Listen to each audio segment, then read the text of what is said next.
Amici di Directa Sport, un buon pomeriggio da Enrico Mulas in diretta grazie alle immagini di Filippo Tuveri dal Palacco Pron di Sesto per raccontarvi la sfida valevole per la 15ª giornata, la seconda di ritorno del girone A di Serie B di futsal fra il Sesto Città Mediterranea ed il futsal Fucsia Nizza. E si parte, primo possesso per il futsal Fucsia Nizza, divertiamoci.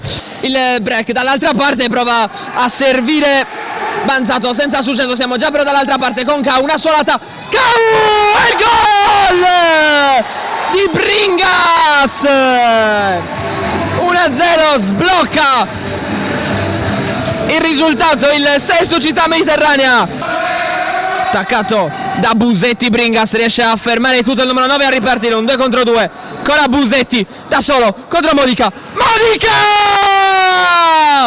1-1, trovato Bringas con la punta, accelera le operazioni di Ciommo con un tunnel, che giocata, e poi Modica, che giocata che ha fatto Baseggio, un tunnel strepitoso, Baseggio che prova dall'altra parte ad andare per Modica, break del Sesto Città Mediterranea con Moneto, il doppio passo, Moneto dall'altra per Kau, che giocata, ma cosa stiamo vedendo, che doppio passo di Moneto e gol sul secondo palo di Kau. Palla rischiosa perché c'è Bringas in agguato, qua non riesce a girarla Busetti perché c'è Moneto,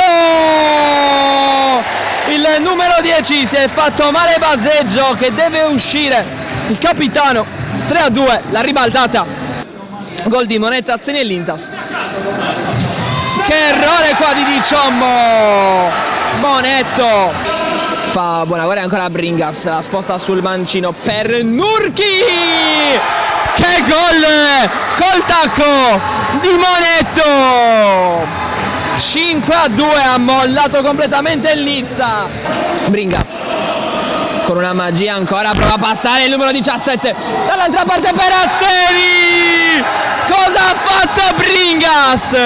Questo può essere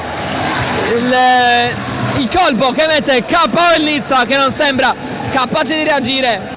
Palla che torna ancora fra i piedi del portiere e c'è il gol sul secondo palo di Modica. Tutti e tre i gol portano la firma del numero 10 che dimezza lo svantaggio, 6-3 per il Sesto Città Mediterranea. Verso il suo compagno Celentano, qua Modica attaccato da Bringas, gli scippa il pallone in maniera regolare, 7-3, Bringas. Finisce così Sesto Città Mediterranea futsal Fucsia Nizza e Storia, la squadra di casa vince per 7-3.